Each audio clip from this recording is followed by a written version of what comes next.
Have you ever stopped to wonder how real, lasting change actually happens in our lives? It's almost never from one huge, dramatic decision. Instead, it comes from the tiny, nearly invisible choices we make every single day. So tonight, let's settle in and explore the quiet power behind those choices using James Clear's incredible book, Atomic Habits, as our guide. This quote right here is really the heart of the whole book. It's such a powerful way to think about it. Habits are the compound interest of self-improvement.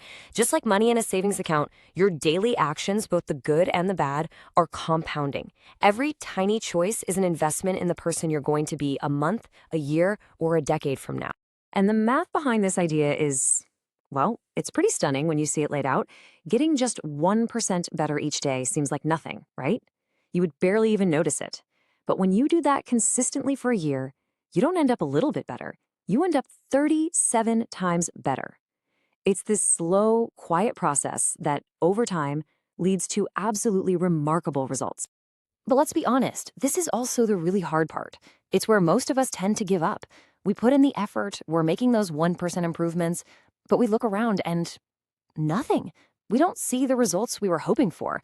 And this gap between what we expect to happen and what's really happening is what James Clear calls the valley of disappointment. This graph just captures that feeling perfectly, doesn't it? We think our progress should be this nice straight line going up. But the reality is that all our early efforts are building up potential that we just can't see yet.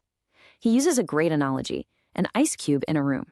The room gets warmer, from 28 degrees to 29 to 31, and nothing happens.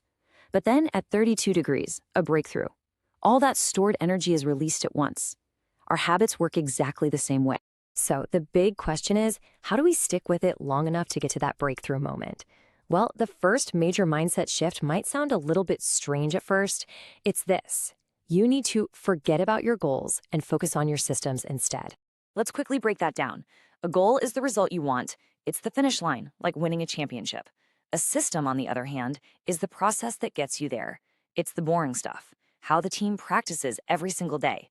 Goals are good for setting a direction, but it's the systems that actually get you moving down the path. And here's the problem with focusing only on goals.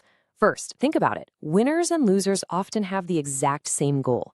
Every single athlete at the Olympics wants to win the gold medal, right? So the goal itself can't be what makes the difference. Also, reaching a goal is just a temporary fix. Sure, you can clean your messy room, that's the goal, but if you don't change the system of leaving things out, it's just going to be messy again next week. And this all leads to one of the most powerful lines in the entire book. This is one to really let sink in. You don't rise to the level of your goals. You fall to the level of your systems. Your success isn't about how ambitious you are. It's about how consistent your daily practices are. So if systems are the key, this is where we go a level deeper.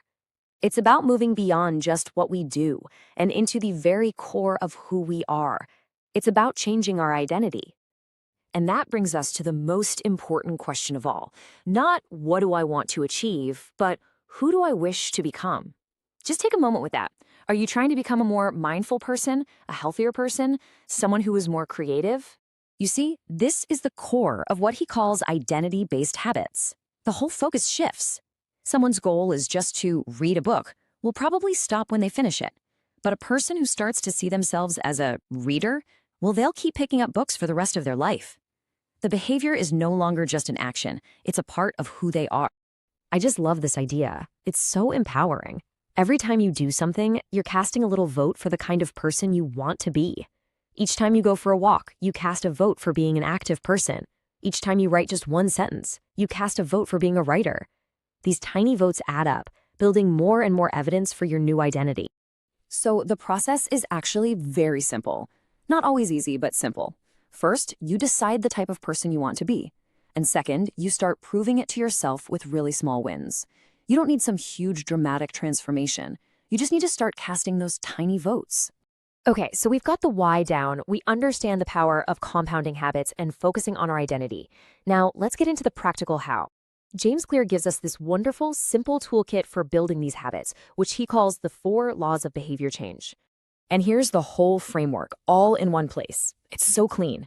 To build a good habit, you want to make it obvious, attractive, easy, and satisfying. And if you want to break a bad habit, you just flip every single one of those. Make it invisible, unattractive, difficult, and unsatisfying.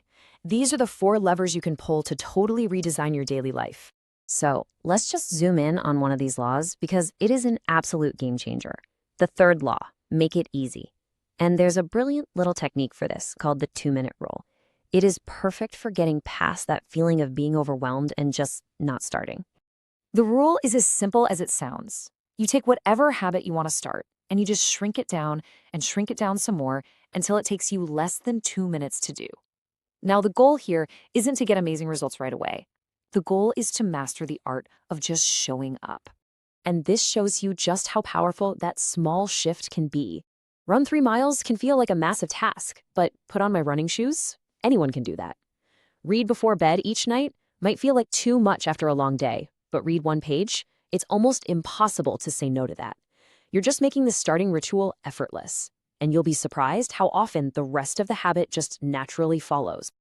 All right, so as we start to bring all of these beautiful ideas together, you can begin to see a clear path forming. A path that's made of tiny little stones, laid one by one, that leads to a truly remarkable place. And this is the message to really hold on to as we finish up. We started here, and it's where we'll end. Those tiny 1% improvements, those small votes for your identity, those 2-minute actions, they don't just add up, they multiply. They build on each other, creating a kind of momentum that can genuinely change the entire trajectory of your life. And ultimately, this isn't about reaching some magical finish line where everything is perfect. It's about committing to a gentle, continuous process of improvement. It's about falling in love with the system itself, not just the goal. It's a journey, not a destination. So, as you get ready to drift off, I'll leave you with this final, gentle thought. What is one tiny, 2-minute action you can take tomorrow? What small vote will you cast for the person you are becoming?